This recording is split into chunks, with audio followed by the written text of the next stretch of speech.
Good morning everyone. Magandang umaga. Welcome sa ating pagsama ngayong umaga ito. The rest will just follow. It's Palm Sunday, so it's also called Passion Sunday, which is actually the start of the Holy Week para sa atin. We will be having worship without communion today.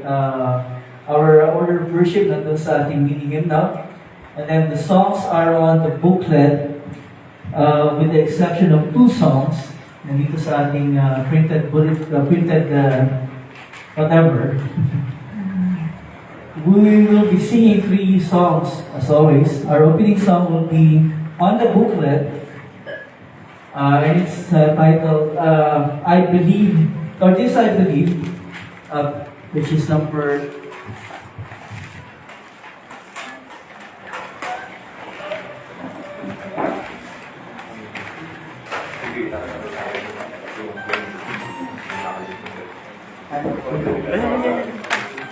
27. Number 27, that's our opening song, This I Believe. And then our sermon hymn, Hosanna, and dito sa ating printed something. And then our closing hymn is How Great Is Our God. Okay? So, we're thankful na yung ating band, kompleto ngayon. We have Luke on bass, Kurt on drums, of course, Steve on guitars and vocals. We have our readers. First reading is Cyrus, second reading is Andrew. And we're supposed to have... anyway, baka next time yun na lang. On the way na sila. On the way na. Pati si... Silang lahat po. Pati si Joel. Okay, we'll just wait for that because Joel will actually lead in the opening part of the liturgy. So we'll just wait for him. He's on the way. So, just sit back and relax and enjoy the music. Sa atin online, naka-on pala tayo. Welcome, good morning din po, and as usual, please leave a comment sa ating comment section so I can recognize you later on. Since this is Palm Sunday, today is Palm Sunday, we're gonna have the starting point of our liturgy, what we call the blessing of palms, pagbabasbas ng mga palaspas. And I'll be explaining that later, what it means for us as Lutheran Christians, so that to understand what we're doing. Okay? Yeah. Just wait for that. Parating na daw sila.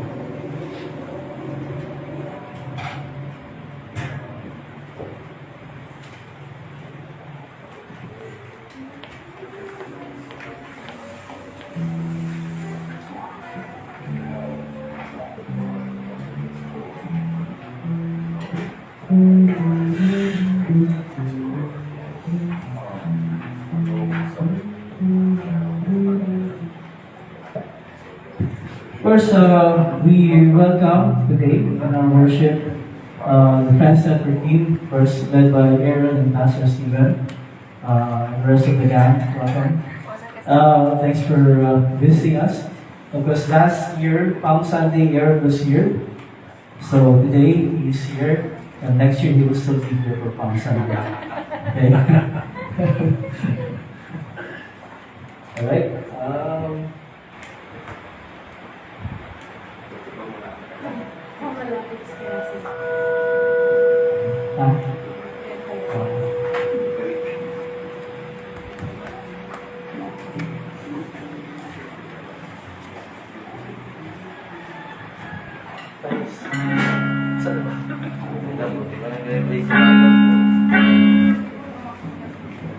Kasi ako tumakbo na. Double time.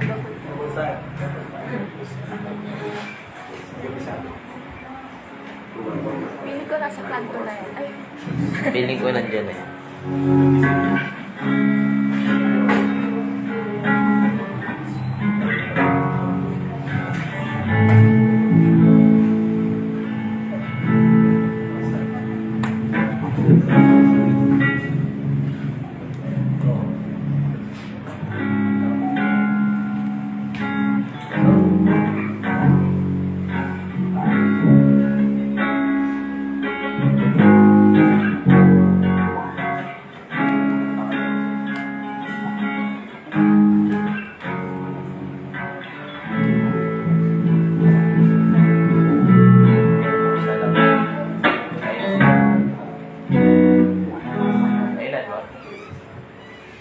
Well done.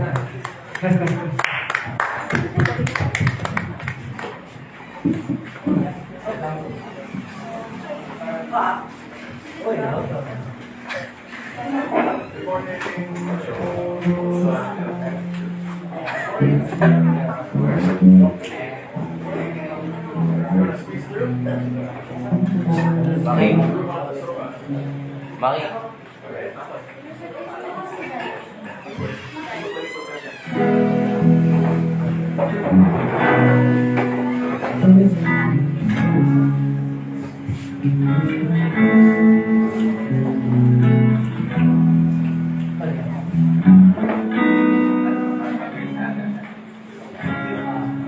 Okay, I think we can start now. Again, welcome everyone. Yung mga karating ng welcome. And today is Palm Sunday. It's Sunday kanina. And we'll be using yung ating mini hymnal for the order of worship, the booklet for the songs, plus yung printed material na bibigay ko sa inyo. Okay? Si Kuya Joe mag-lead sa liturgy first part next Sunday na lang. So ngayon ako muna mula sa umpisa.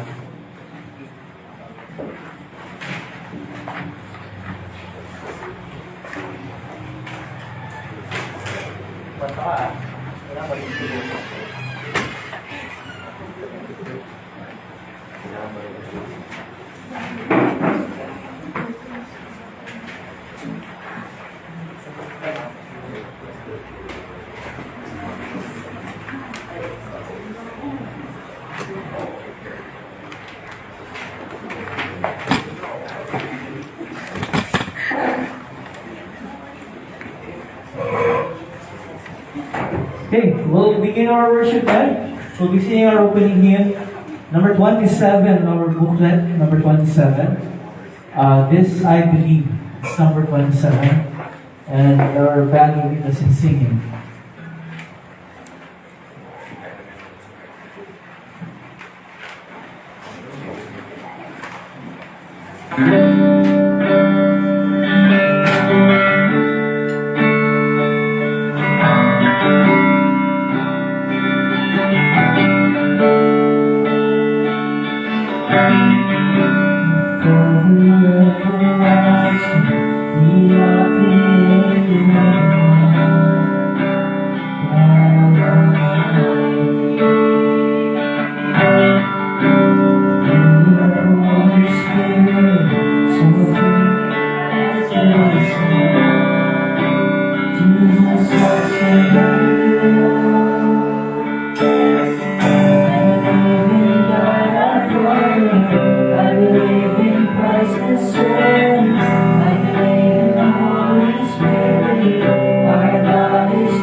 Let's all stand. Ay natin tumayo. Turn to page 2 for our meaning up for the order of worship and for the liturgy.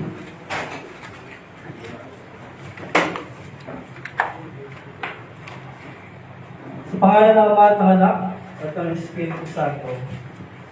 Amen. Mga minamahal sa Panginoon, lumapit tayo ng may tapat na puso at ipahayag ng ating kasalanan sa Diyos na ating Ama at pamalig sa Kanya sa pangalan ng ating Panginoong Jesucristo upang tayo ay pagkalooban niya ng kapatawaran. Ang tulong natin ay nagmumula sa Panginoon. Siyang lumikha ng langit at lupa. Aking sinabi, pahayag ko ang aking mga pagsalangsang sa Panginoon. At iyong pinatawad ang aking mga kasalanan. Sabay-sabay natin ipahayag ang ating kasalanan. Lahat tayo. O Diyos, amang makapangyarihan sa lahat, amang mamagagin, ako ay isang kaawa-awa at abang kasalanan, ay nagpapayag sa iyo ang lahat ng aking mga kasalanan at mga kasamaan. At sa pamamagitan ng mga ito, ikaw ang inatasahan ko sa isip, sa salita at sa gawa. At ako'y karapat-dapat na sa kaparusahan mo sa panahong ito at sa kaparusahang walang hanggan. Ngunit buong puso akong lumalapit at nagsisisi dahil sa mga ito. At dumadalagan ko sa iyo dahil sa walang hanggang kahabagan mo. Alang-alang sa banal, walang dungis, mapapait at pagpipigil sa pagkakain ng iyong ibig na anak na si Jesucristo, ay maging mahabagin at magbiyaya ng mga sa akin na isa habang kasalanan. At sa tulong ng Espiritu Santo, ay palawakin ang aking kaalaman at maging masunurit sa iyong salita hanggang sa wakas. At sa iyong habagat biyaya, ay magkaroon ako ng buhay na walang hanggan sa pamamagitan ng Jesucristo na aking Panginoon.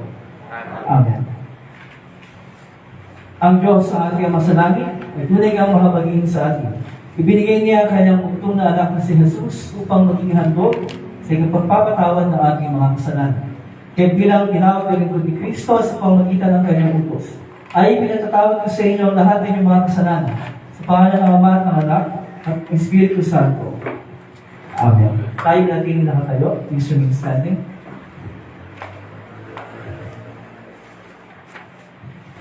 Pinagpala ang dumarating sa pangalan ni Yahweh, magmula sa templo, mga pagpapalay kanyang tatanggapin. Buksan niyo mabuti ang mga tarangkahan, buksan niyo pati mga lumang pintuan, at ang dakilang hari papasok at daraan. Sino ba itong dakilang hari? Siya si Yahweh na malakas at makapangyarihan. Si Yahweh, matagumpay sa labanan. Buksan niyo mabuti ang mga tarangkahan, buksan niyo pati mga lumang pintuan, at ang dakilang hari papasok at daraan. Sino ba itong dakilang hari? Ang makapangyarihang si Yahweh. Siya ang dakilang hari. Awitin natin ang luwalhating sama. Luwalhating sama at sa anak at sa Espiritu, kung paano noong una, ngayon magpakailanman, walang hanggan. Amen. Panginoon, mabag ka sa amin. Kristo, mabag ka sa amin. Panginoon, mabag ka sa amin. Ito, next page. Ang Panginoon ay sumayo. At ang kanyang Espiritu. Manalangin tayo. Makapangyarihan at walang hanggang Diyos, isinugo mo ang iyong anak, ang ating tagapagligtas na si Jesus, upang mabuhay para sa amin at mamatay para sa amin. Ipagkaloob mo sa amin na aming sundan ang halimbawa ng kanyang dakilang pagpapakumbaba at pagtitiyaga. Magawin mo kami mga kabahagi ng kanyang muling pagkabuhay. Sa pamamagitan ni Jesus, iyong anak, aming Panginoon, na nabubuhay at naghahalin kasama mo at ng Espiritu Santo, iisang Diyos, ngayon at magpakailanman. Amen. Ang lahat ay maupo, please be seated. At ating papakinggan ang magbasa ng salita ng Diyos for the first reading. Basahin sa atin ito ni Cyrus, and for the second reading, si Andrew ang magbabasa para sa atin.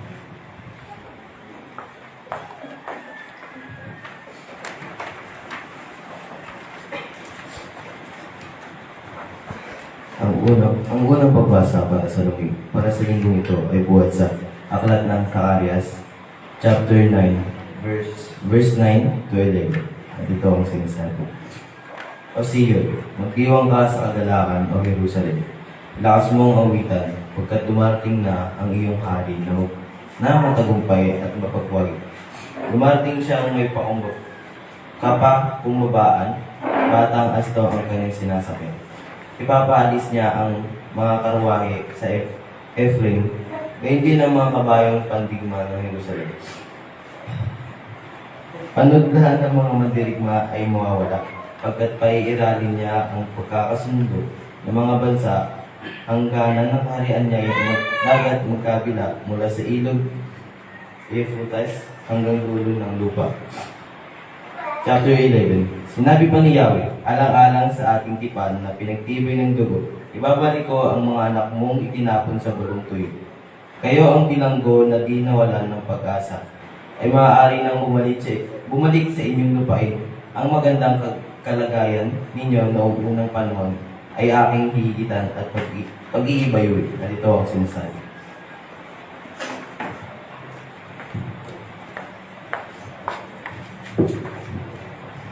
Ang ikalawang pagbasa, ang sulat ni Pablo sa mga taga-Pilipos, chapter 2, verse 5. At ganito ang sinasabi, naway magkaroon kayo ng kaisipan na tulad kay Kristo Jesus, kahit taglay niya ang kalikasan ng Diyos, hindi niya ipinagpilita manatili kapantay ng Diyos.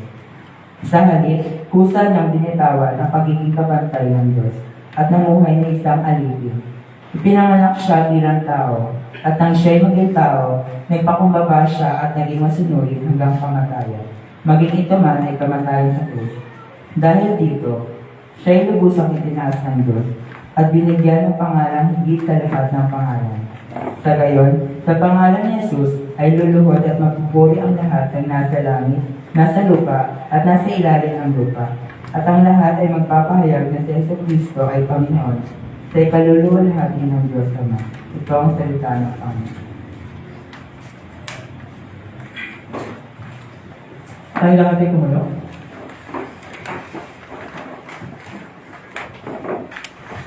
Nagpakumbaba siya at naging masunurin hanggang kamatayan, maging ito man ay kamatayan sa Diyos.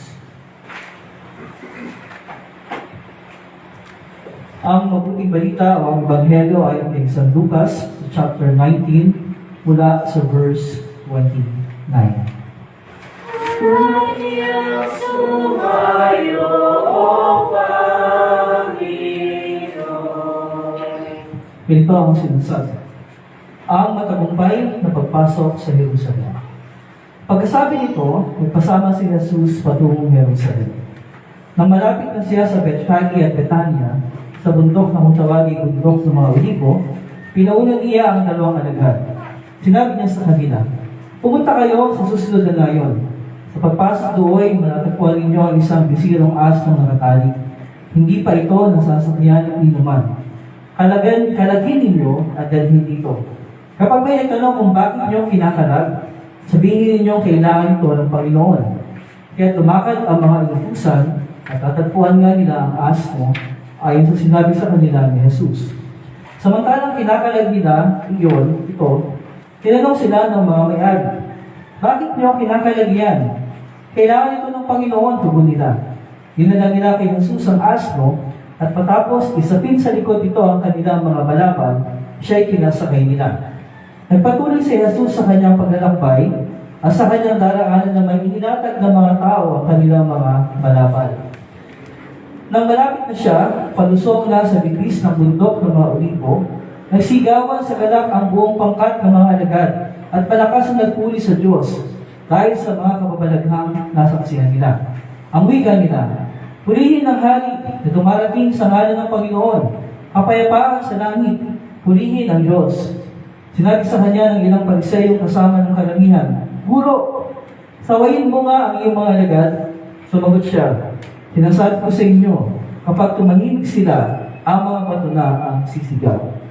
Ang mabuting balita.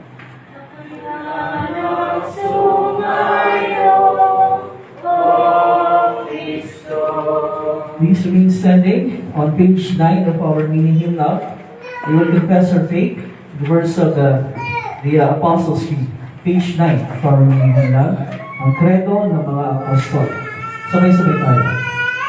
Sumasampalataya ako sa Diyos Ama makapangyarihan sa lahat, namikha ng langit at lupa, at kay Jesucristo kanyang bugtong na anak na ating Panginoon, na ipinag-ibig sa pamagitan ng Espiritu Santo, ipinanganak ng Birhen Maria, nagdusa sa ilalim ni Poncio Pilato, pinanakot sa krus na tayo pinilibing, siya bumaba sa impyerno. Sa ilang araw siya nagbangon sa mga patay, umakyat sa langit at nakaluklok sa kanan ng Diyos sa mga makapangyarihan sa lahat. Buwan ko'y parito upang hukuman ang mga buhay at ang mga patay. Sumasampalataya ako sa Espiritu Santo, sa banal na Iglesia Kristiyano na punuan ng mga banal, sa kapatawaran ng mga kasalanan, sa pagbangon ng katawan, at sa buhay na walang hanggan. Amen. Ang ating upo, please be seated. We will sing our sermon hymn, Hosanna. That is ating printed something. Hosanna.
Okay, at this point, yung mga Sunday School kids, ito na sa itong Sunday School room.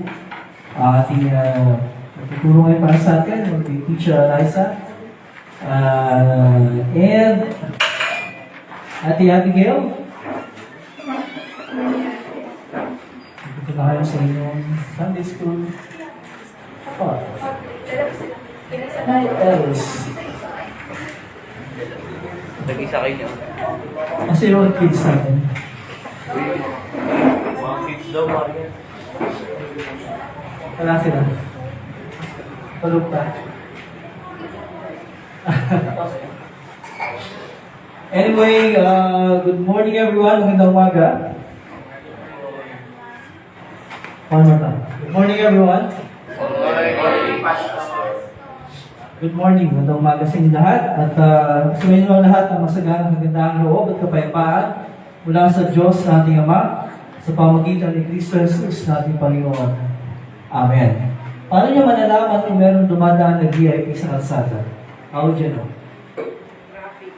Traffic? Ano pa? Maingay. Ano yung nagpapaingay? Wang-wang. Diba? May mga wang-wang, may mga ang tawag doon? Jennifer? Mga ano? May mga crowd, syempre kung alam nila yung dadaan.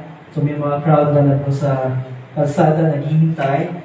And syempre dun sa lugar kung saan pupunta yung VIP, meron ding paghahanda na nangyayari, di ba?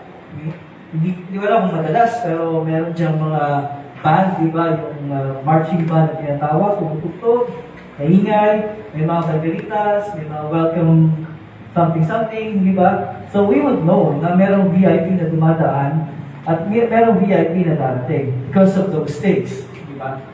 Ngayon, sa isang paraan ng pagkasalita, pwede natin sabihin na ang ating Panginoong Jesus sa lahat ng VIP, siyang pinaka-VIP, di ba? The VIP of all VIPs sa ating Panginoong Jesus.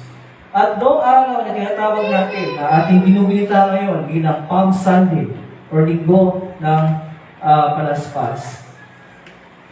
Paano sinalubong ng lungsod ng Jerusalem ang pagdating ng Panginoong Jesus? Ang pagpasok ng ating Panginoong Jesus sa lungsod ng Jerusalem. Paano siya sinalubong ng mga tao? Meron bang mga nakikita mga palatandaan na darating at dumating ang ating Panginoong Jesus? Anong palatandaan yun? Meron bang mga, may mga karatula ba? May mga banderitas ba? Paano? Paano nalaman ng mga taga-Jerusalem na si Jesus ay papunta doon sa lungsod, papasok sa lungsod? Paano nila nalaman?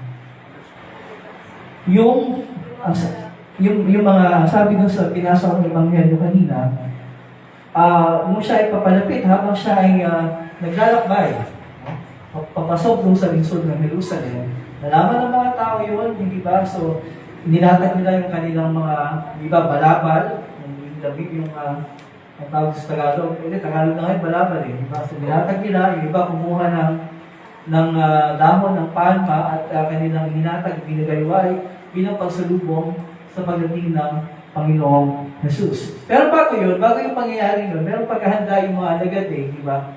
Doon sa binasa kong Ebanghelyo kanina, inutusan ni Jesus yung dalawa sa kanyang mga alagad.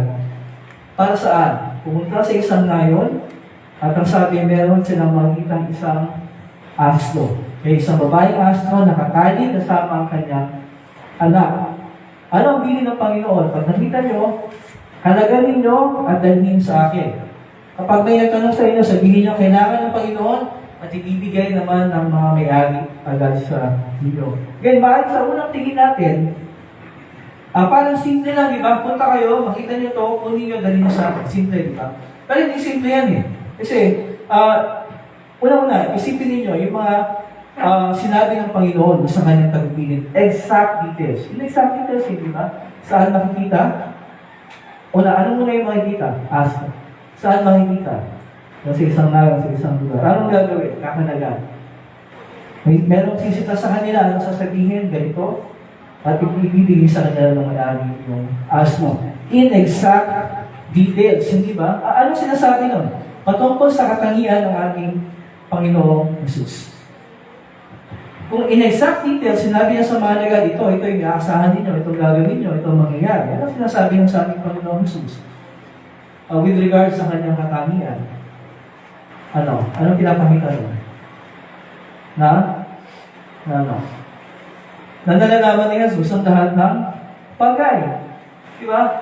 Alam ni Jesus ang lahat ng bagay, maging ang mga bagay tungkol sa hinaharap, yung mangyayari pala, maging ang nilalaman ng isip at damdamin ng mga tao. Kasi alam niya yung magiging reaksyon ng mga may-ari. Alam niya ang kailangan para pumayag yung mga may-ari sa pinapagawa naman sa kanyang mga alagad. Nagpapakita, nalalaman ni Jesus ang lahat ng bagay. Kaya nga, at one point, doon sa Ebanghelyo ni Juan, sinabi ng isa sa mga alagad sa kanya, Panginoon, alam po ninyo ang lahat ng bagay. At bakit alam ni Jesus ang lahat ng bagay? Dahil siya ay hindi lamang isang pangkaraniwang tao. Siya ang Diyos na nagkatawang tao. Kaya nalalaman niya ang lahat ng bagay. Otherwise, hindi niya malalaman ang lahat ng bagay. Pero alam niya. Maging yung nilalaman ng isip at damdamin ng mga tao.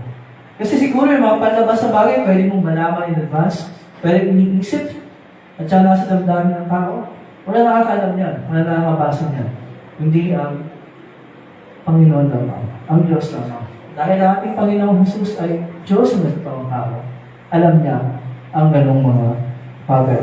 So, ano nangyari? So, lumakad nga yung mga alagad gaya ng bilin ng Panginoon. Nakita nga nila yung sinasabing nakikita nila. At,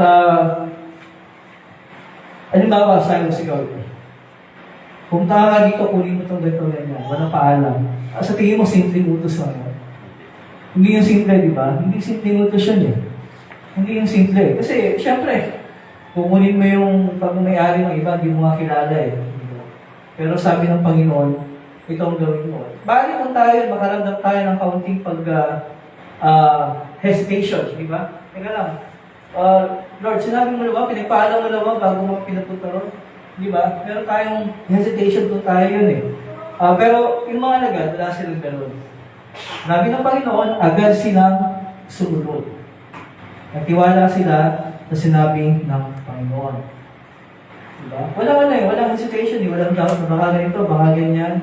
Ginawa nila ang sinasabi ng Panginoon sa kanila. Again, ano ang pinapakita dito tungkol kay Jesus? Nung sabihin niya sa mga alagad, kunin nyo, makikita nyo yung asno, kunin nyo, pag nagtanong yung may-ari, sabihin nyo to, kailangan ng Panginoon, ibibigay na sa inyo. Ano ang pinapakita ng mga salita nito sa ating Panginoon Jesus? Ano? Ano pinapakita nun? Ano? Pusaran na lahat ng bagay. Una, sa aklat ng mga Alvin, chapter 21, verse 4, sabi ko, ang buong daigdig at ang lahat ng naroon, ang may-ari si Yahweh na ating Panginoon. O di ba yung nasabi sa mga alagad? Pag may itanong sa inyo, sabihin nyo, kailangan ito ng Panginoon. May karapatan ba ang Panginoon sa pinapagawa niya? Pinapakuha niya doon sa mga alagad? Meron. Bakit? Kasi siya ang Panginoon. Ang sabi ng sa aking pangawit, ang lahat ng narito sa daigdig, ang may-ari si Yahweh na ating Panginoon. Kaya sa kanyang tagubilin, ginagamit lamang ni Jesus ang kanyang karapatan bilang Panginoon na nagmamay-ari ng lahat ng bagay. Di ba? At may karapatan gamitin ang lahat ng bagay ayon sa kanyang nais, ayon sa kanyang layunin. Pati na yung mga bagay na hindi ganun kahalaga sa pamantayan ng sanlibutan. Bakit sinabi yun?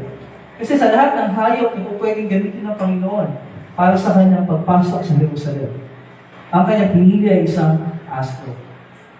Donkey. Tama ba na? Asko. Bakit hindi isang kabayo? Diba? Diba yung mga mandirigma, yung mga hari sa panahon ng matandang panahon? Ano ang kanilang sinasakyan? Di ba mga magagarang mga kabayo? Chariots? Di ba? Pero hindi yun ang pinili ng Panginoon. Pinili niya isang hayop na tira sa mata ng sanlibutan kay bababa. Pero yun ang pinili niya eh. Pinili niya para sa kanyang layunin ayon sa kanilang plano. At pag umayari niya yun, so karapatan niya yun. Kung sinabi niya, kunin mo ito, gagamitin ko, karapatan niya yun. So yun ang pangalawa na sinasabi ko sa pangyayari yun. Ipinapakita rin ito yung kapangyarihan ng salita ng ating Panginoon. Salita lang. Kasi di ba, ano sasabihin?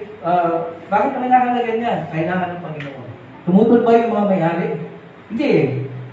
Kasi hindi lamang dahil sa salita ng Panginoon yan eh, di ba? Salita ng Diyos yun. Ang Diyos mismo, ang Panginoon mismo, ng mga pamilihan, ang nagbigay ng pagpipili na yun. So again, pinapakita yung kapangyarihan ng kanyang salita. Yung salita ng Diyos, ang Panginoon, hindi katulad ng salita ng tao. Kasi yung salita ng tao, pwedeng pakinggan, pwedeng hindi. Diba? Walang kapangyarihan. Laway-laway lang, kumbaga, sabi. Pero yung salita ng Panginoon, mayroong kapangyarihang magbago at magpakilos sa isip at puso ng mga tao. Ang salita ng Diyos lamang ang mayroong ganyang katangian.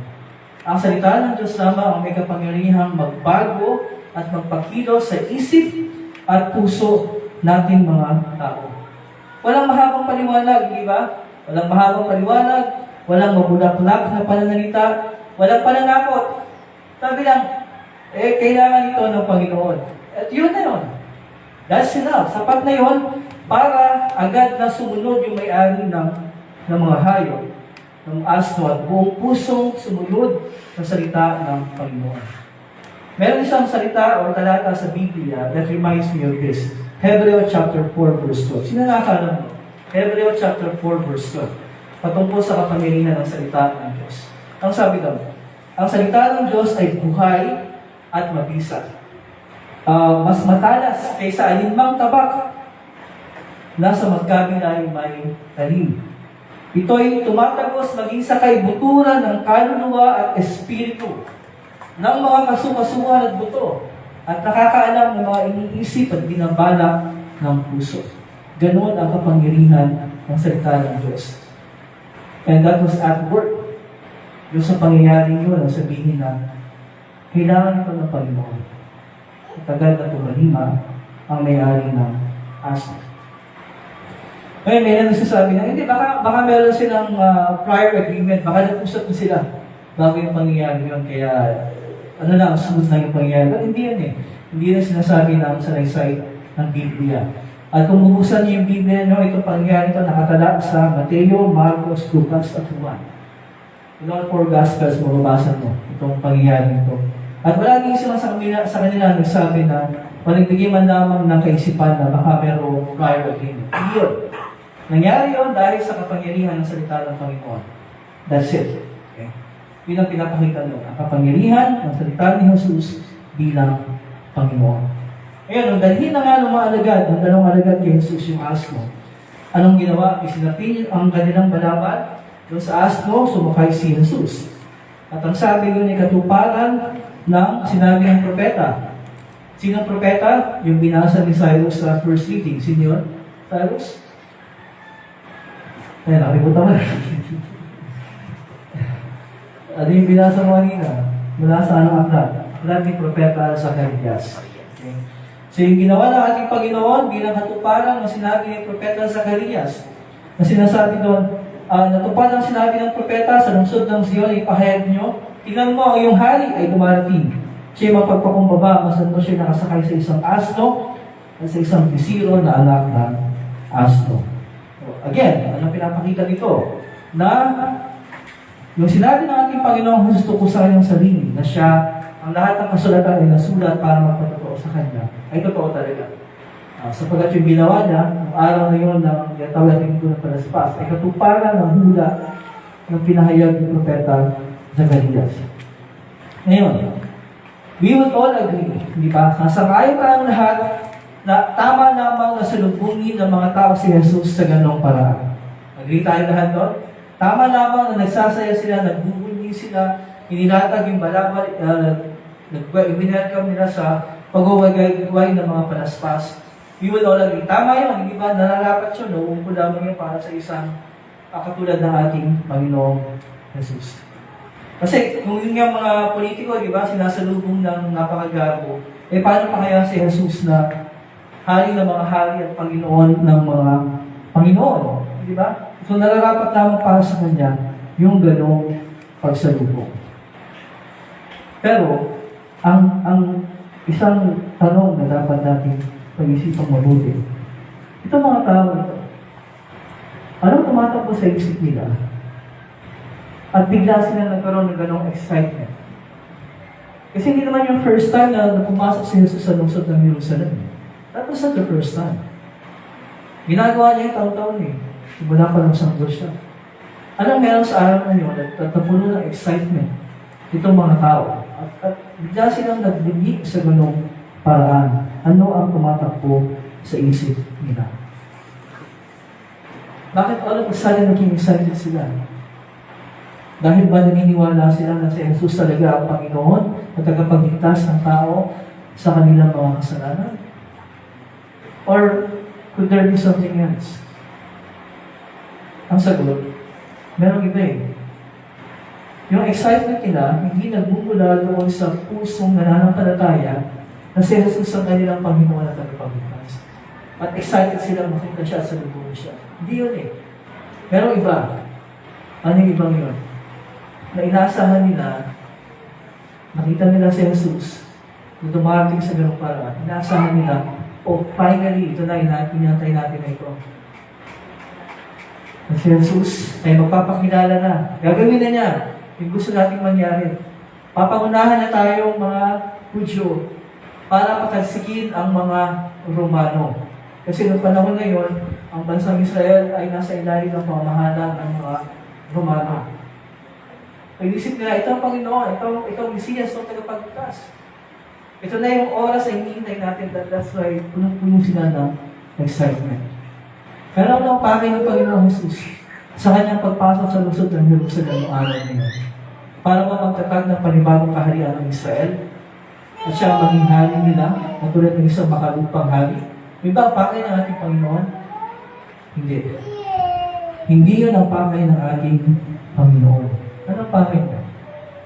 Siya ay pumasok sa lungsod ng Jerusalem, inilagay ang kanyang sarili sa teritoryo, sa kapangyarihan ng kanyang mga kaaway, para tuparin ang kanyang ultimate, ang kanyang tunay na layunin sa kanyang pagbalik. Ano yun?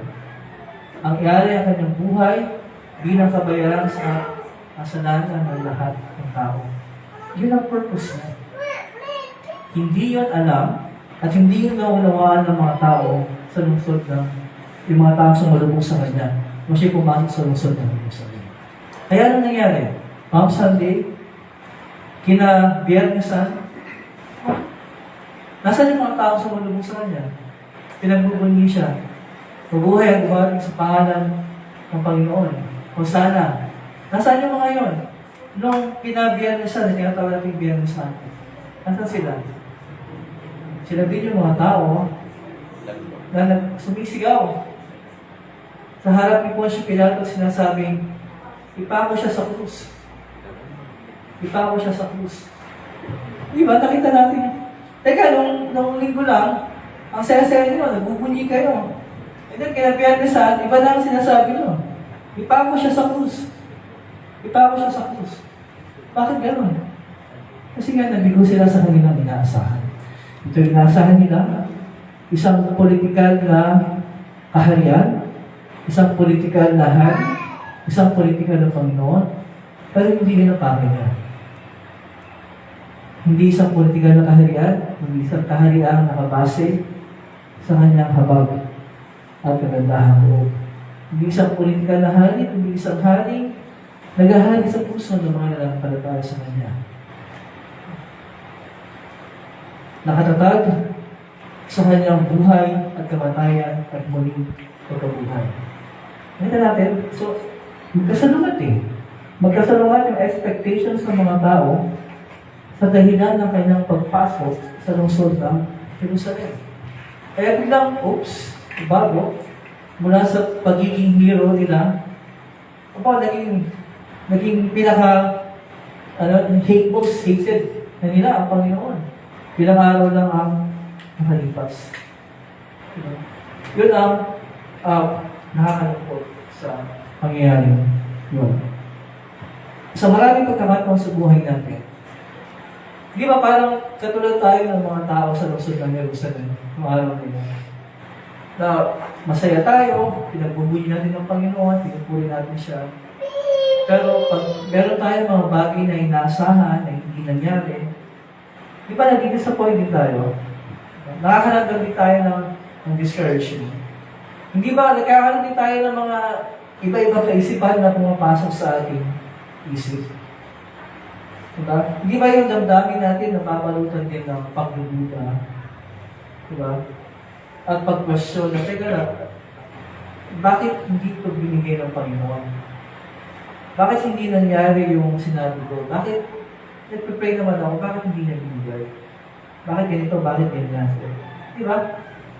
May mga times sa buhay natin, parang tayo mga nagalusod ng Jerusalem na dahil hindi nag-meet yung ating expectations, nagbabago yung pananaw natin dito sa ating Panginoon. Diba? Nag-iisip tayo, kumikilos tayo, lahat ng mga ginagawa natin, nakabase doon sa expectations natin. Hindi sa kung ano talaga ang kalooban ng Panginoon para sa atin. Pinipilit natin yung ating mga sariling mga kaisipan sa pangalan ni Jesus. Minsan ginagamit natin yung pangalan ni Jesus, pangalan ni Jesus.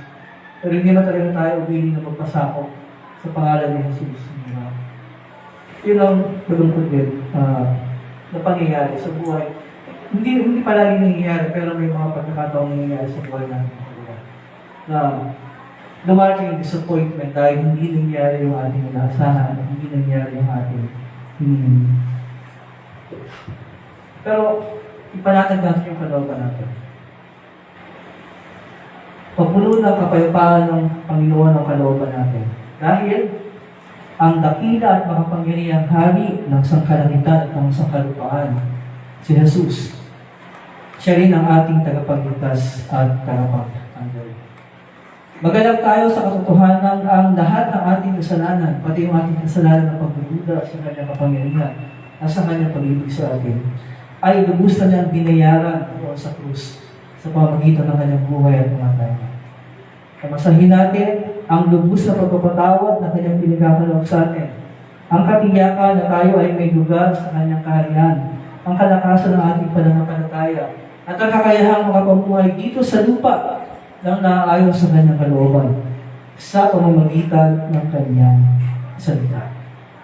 Ipagbunyi natin ang katotohanan si Jesus ay nasa panig natin at hindi laban sa atin. Guys, nasabi sa Romans chapter 8 verse 41, sabi nun, kung ang Diyos ay panig sa atin, sino ang makakalaban sa atin? Sino ang makakapagharap ng palatang laban sa mga hiniran ng Diyos?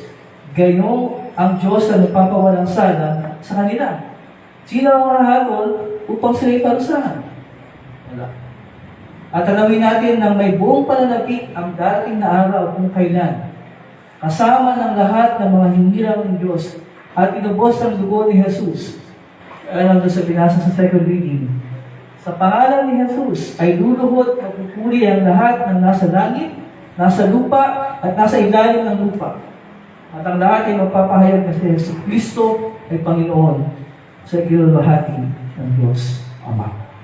Tagli malilit na kapayapaan ng Diyos sa pagkilihan sa ating mga puso't pag-iisip sa pamamagitan ni Kristo Jesus na ating Panginoon. Amen. Tayo ay magpapatuloy sa ating pagsamba. Tayo lahat ay tumayo. And please turn to page 15. Page 15 of our mini hymnal. And we will sing ang paghahandog o oratorio. Page 15.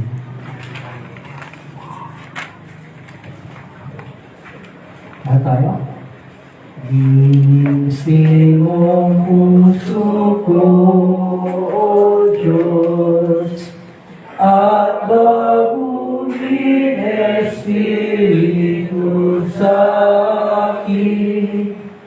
Huwag hayang malayo sa piling, Santong Espiritu,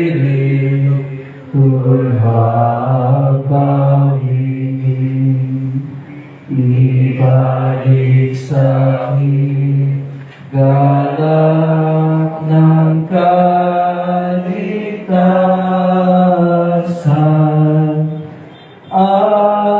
gabayan mo ako sa tuwina.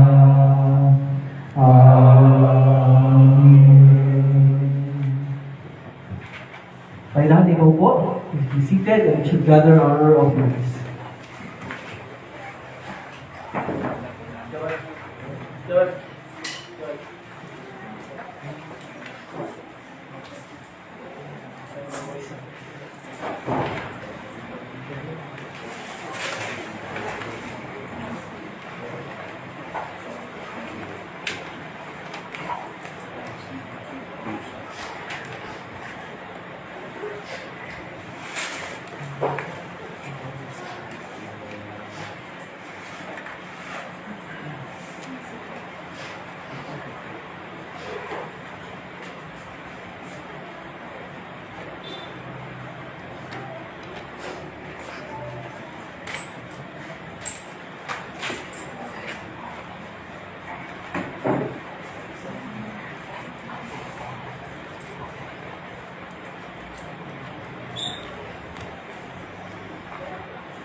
Sa ating panalangin pangkalahatan, towards the end, isasama natin yung ating tinatawag na blessing of palms sa pagbabasbas sa mga palaspas.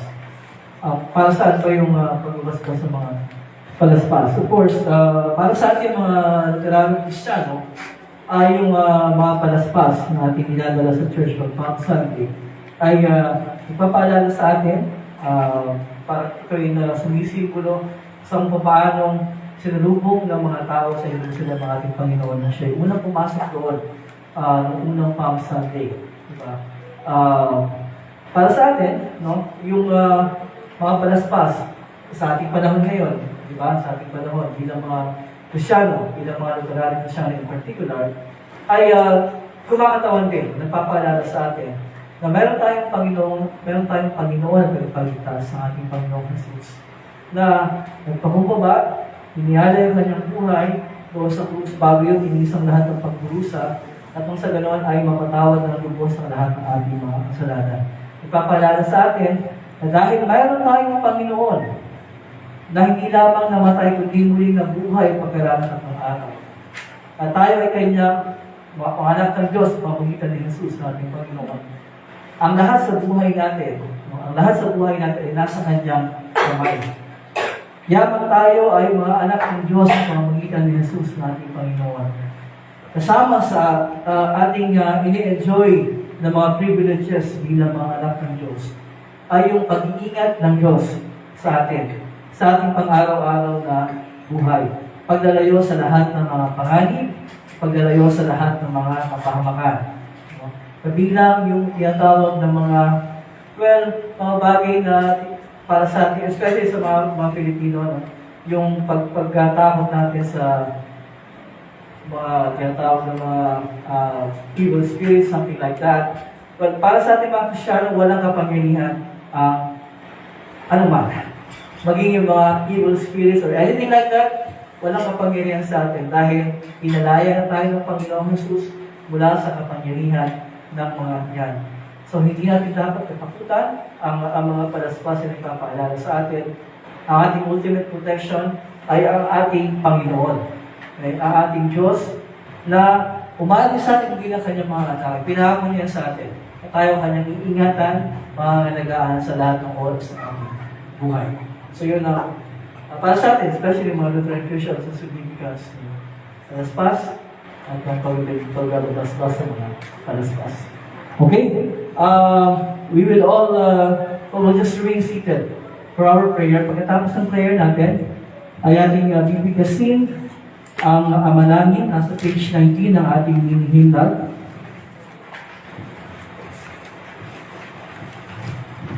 Okay, so tayong lahat ay mananalangin. Pero bago yun, nakalimutan ko. Meron kayong prayer request? Any prayer request? So, ayun daw. Ay, test namin, Pastor. Nagsama ko. Test kayo bukas. Wala daw ay test bukas. Kabilang kami lang. Wala pa lang exam eh.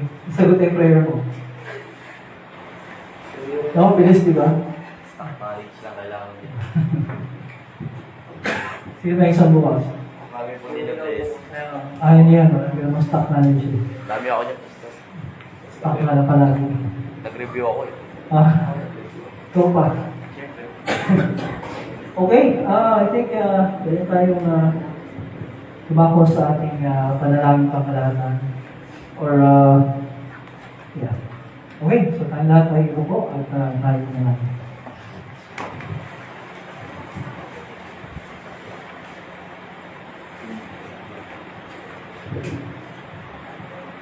Ama namin Diyos na makapangyarihan sa lahat, sa umaga ito at sa sandali ito, kami po ay lumalapit sa iyo at amin po iniaalis sa iyong harapan ang lahat po na aming pagpipili at pagpapasalamat sa lahat ng mga biyayang pinagalaw po ninyo sa amin sa isang buong linggong daan. Maraming salamat po sa pag-iingat po sa amin sa lahat po ng aming mga ginawa at ginagawa sa araw-araw, sa mga estudyante na pumapasok sa school, sa mga magulang na nagtatrabaho at nag-aasikaso sa tahanan, sa kanilang mga anak, sa mga magagawa, at sa lahat po ng mga mayroong mga ginagawa ng tungkulin sa bawat araw ng kanilang buhay. Maraming salamat po. Kasama po sa aming panalangin na kayo po ang patuloy na magkaloob sa amin ng kalakasan upang patuloy namin magampanan ang lahat ng ito. Dalangin namin naman na kayo po ang magkaloob ng lahat ng aming mga pangangailangan sa araw-araw.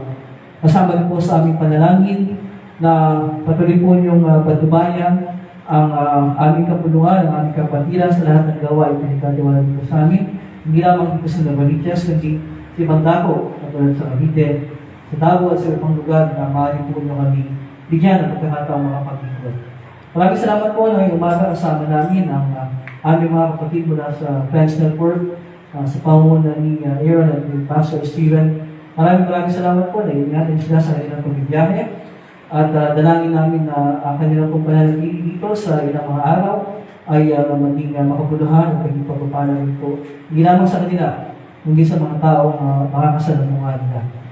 Ama, maraming salamat din po sapagkat ngayong araw ay aming binubulita ang tinatawag namin Palm Sunday, ang pagpasok ng Panginoong sa Lungsod ng Jerusalem. Hindi upang maghari bilang isang politikal na hari, kundi upang ipagkaloob ang kanyang buhay tungo sa krus bilang kabayaran sa lahat ng aming mga kasalanan. Tulungan niyo po kami na patuloy na magtiwala na ang lahat ng ginawa ng aming Panginoong Jesus ay sapat na para sa aming kaligtasan at para sa aming buhay. Tulungan niyo po kami na aming ito ang aming pansin. Tayo sa Kanya lamang, pag siya lamang ang nakapagbayad ng lubos sa lahat ng aming mga kasalanan.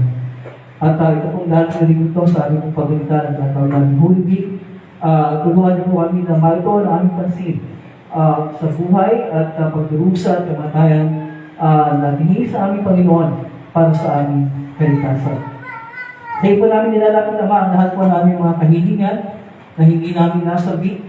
Nawa ang lahat ng kayo pagkaloob po niyo sa amin, alang-alang sa mabait na pagdurusa, kamatayan, at kung pagkabuhay niya sa ibutunan ng aming Panginoon ng pagligtas.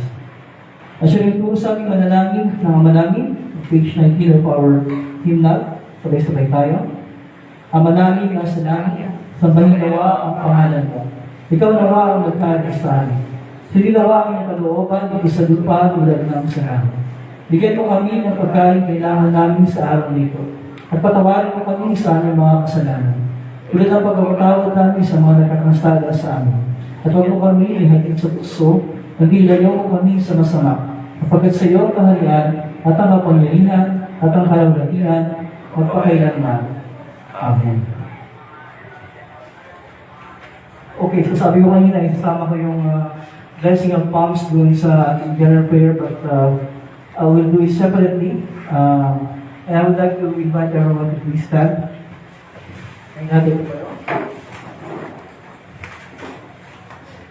Yung right para sa pagbabasbas ng palaspas. Wala akong Tagalog sa nasa English ito. Lahat, hindi ba tayo lahat ng English? So, babasahin ko yung part ko, and then yung part ninyo, sabihin ko, and then you will repeat after me. Okay, kasi hindi ako nag-print ng copy para sa inyo.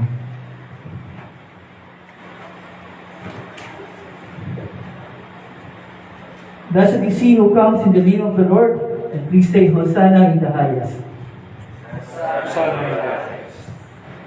Dear our friends in Christ, during Lent, we have been preparing for the celebration of our Lord's Paschal mystery. On this day, our Lord Jesus Christ entered into the holy city at Jerusalem in triumph. The people welcomed him with palms and shouts of praise, but the path before him led to self-giving, suffering, and death. Today we greet Jesus our King, although we know his crown, his thorns, and his thrown a cross. We follow him this week from the glory of the palms to the glory of the resurrection by the doctrine of suffering and death, knowing that as we are united with him in his suffering on the cross, we also share with him in the resurrection. Let us pray. Assist us mercifully with your help, Lord God of our salvation, and we may enter with joy into the celebration of those mighty acts whereby you give us life and immortality through Jesus Christ our Lord. Amen.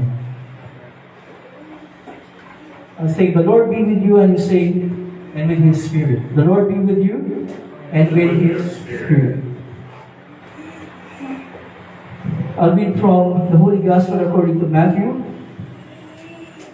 When they had come near Jerusalem and had reached Bethphage at the Mount of Olives, Jesus sent two disciples, saying to them, go into the village ahead of you, and immediately you will find a donkey tied and a colt with her. Untie them and bring them to me. If anyone says anything to you, say this, the Lord needs them, and he will send them immediately. This took place to fulfill what had been spoken through the prophet, saying, tell the daughter of Zion, look, your king is coming to you, humble and mounted on a donkey and on a colt, the foal of a donkey. The disciples went and did as Jesus had directed them. They brought the donkey and the colt and put their clothes on them, and he sat on them. A very large crowd spread their cloaks on the road, and others cut branches from the trees and spread them on the road.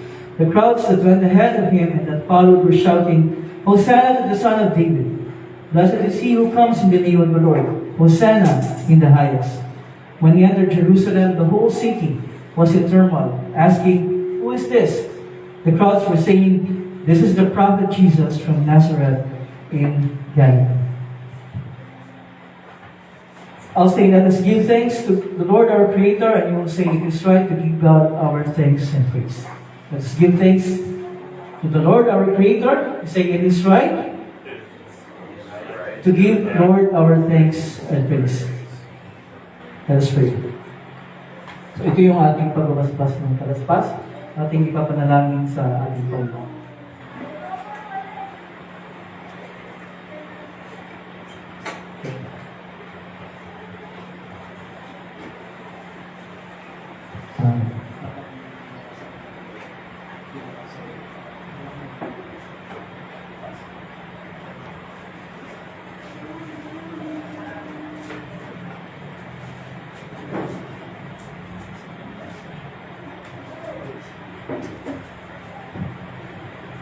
Let's pray. Almighty and loving God, it is indeed right to give you our thanks and praise for the acts of love by which you have redeemed us through Christ Jesus, our Savior. The Hebrews acclaimed Jesus as the Messiah and King with palm branches in their hands, crying, Hosanna in the highest. We pray you, O Lord, bless these branches and make them holy. May we also carry them forth from this place in crying out, Hosanna in the highest, and blessed is the one who comes in the name of the Lord, and claim Jesus as our Messiah and King, and follow him in the way that leads to eternal life. Through Jesus Christ, your Son, our Lord. Amen.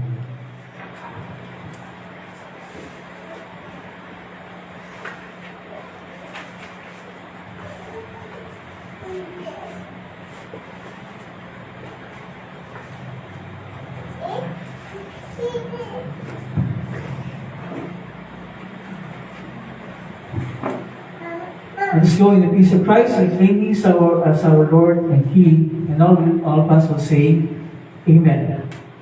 Amen. Please be seated.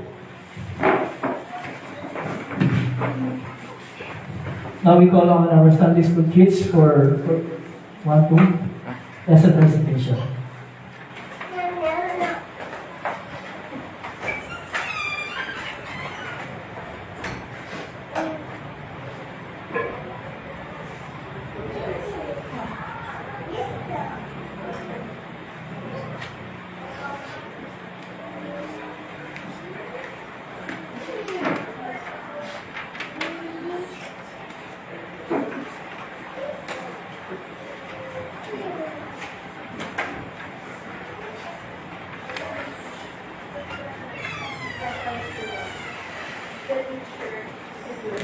Sorry, isa lang yan. Kung minamalit ko. Kung minamalit si Yana ko. Kung minamalit siya, kung minamalit. Alright, go ahead.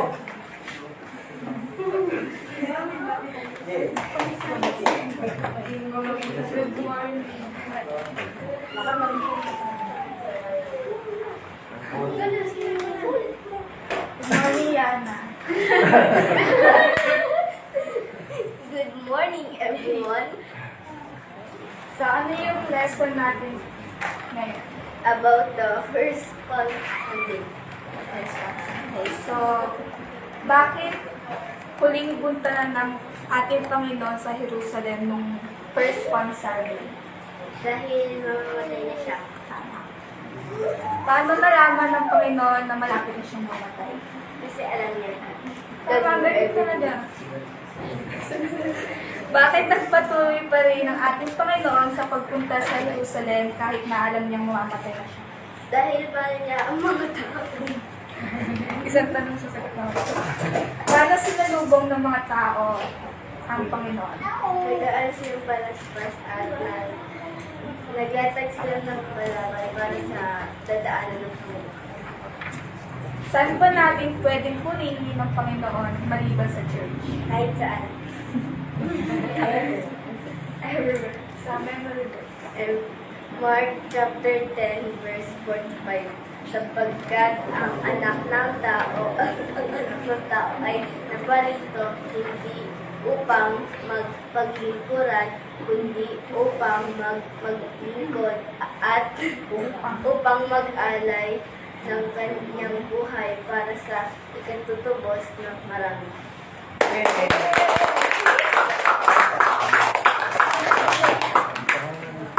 Very good, Brianna. Pagaling mo yun. Kaya di sakal lang. Okay, so please stand. Ang natin tumayo para sa ating pawakas ng mga pagbati. So, pinaka-last page na ating hymnal, page 22. Ang Panginoon ay sumayo at ang kanyang Espiritu. Purihin natin ang Panginoon. Salamat tayo sa Diyos. Sabi niya, pagpapalit ng Panginoon, pagpalain ka nawa ng Panginoon at ingatan, paliwanagin nawa ng Panginoon ang kanyang mukha sa iyo at mahabag sa iyo. Ilingap nawa ng Panginoon ang kanyang mukha sa iyo at bigyan ka ng kapayapaan. Amen. Amen. Amen.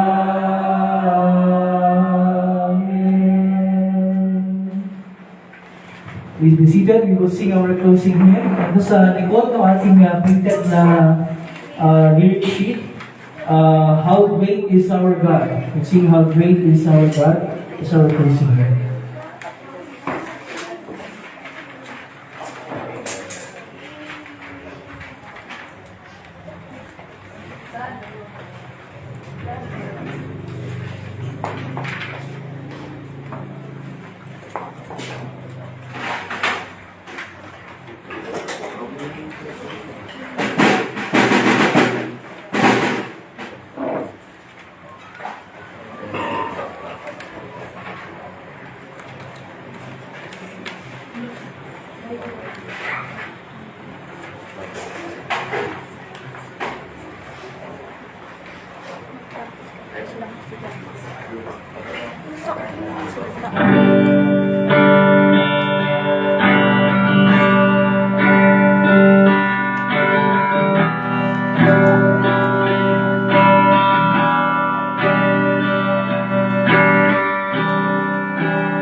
Good morning, everyone. Umaga.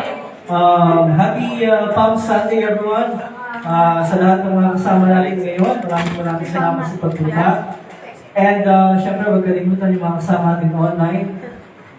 Hindi ba yan? Si Miss Josephine po. Si Josephine, Si Nanay Sonia po. Nanay Sonia, Si Ate Gemma. Gemma, and Si Kuya Arvin San Miguel. yes, kay Arvin San Miguel from Cavite.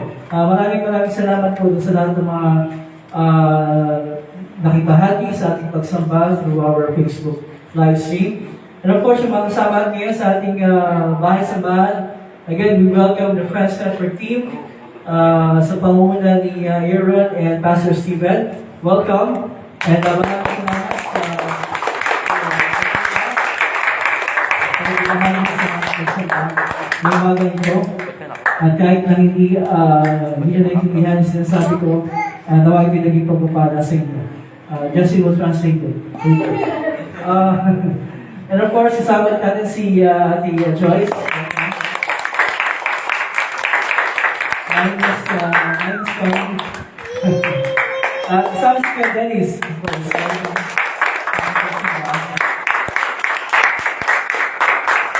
Alright. Sino pa?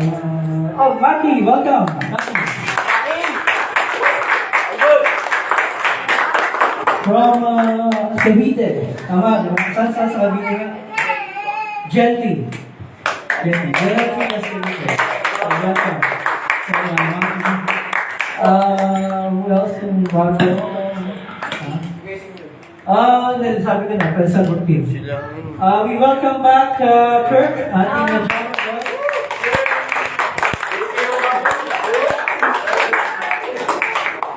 so hindi ko kailangan tuloy kasi hindi si Kirk. And of course, our bassist, Luke. Welcome back.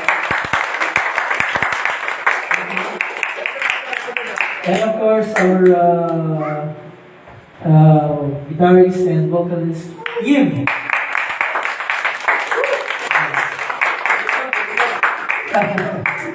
Alright, for our announcement, tuloy-tuloy pa rin yung ating mga activities after worship, yung ating youth Bible class. Dapat kakausapin ko ngayon yung ating mga candidates for confirmation next Sunday, pero wala silang lahat except for Kurt. Tama? Ay, pastor. Sino? Hindi, vacation. May asterisk May siya. asterisk pa. Hindi pa nawawala yung asterisk. So, but anyway, nandiyan ka naman eh. So, yeah.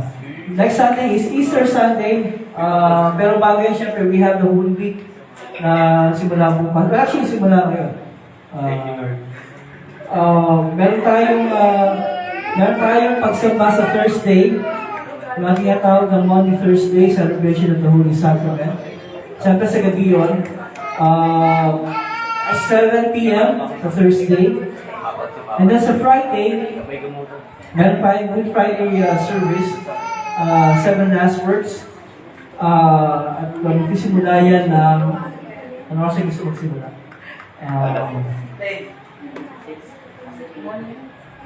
6, okay, hapon yun. 1 p.m. 4. 2 p.m. Okay? 3. Tungay. Tungay. 3. Okay, so again, Monday, Thursday, 7 p.m., celebration of the Holy Sacrament. And then Friday, 2 p.m. for Good Friday service, yung 7 last words. And then Sunday, Easter Sunday, of course. Meron tayong Easter Sunday celebration. Same time na natin, okay? Then we have activities after worship next Sunday. Confirmation, hopefully, may tuloy natin yung confirmation, although wala sila dito. I don't know. Nasa ba sila ngayon? Kay Brian. Kurt, si Brian sila. Tulog pa daw, pastor. Tulog pa. Wala sila. Sa review. Okay. Anyway. Ay, ito pala. Sorry. Wala, pastor. Yari ka na naman dyan, pastor. Pastor. Kinalimutan na naman. Nakakarami na ako yung... Sorry. Pastor, kinalimutan mo na naman yung linggo-linggo ng dito, pastor. Hindi mo na siya absent. Okay. May sakit. Oo nga pala. Kaya ba? Yari ka na naman, pastor. Sorry ka na. Dami na siya braso sa'yo. Lagi mo na kasalanan kay Oswald. Sorry. Ayaw ko pala si Roxanne at si Kurt. Kasama si Roxanne doon. Okay. I think that's it. Thanks for coming. Thank you for being with us today. Nawa, naging pagpapalit sa mga sa online. Maraming salamat po. We will see you Thursday, Friday, and Sunday. Right? God bless you. Bye.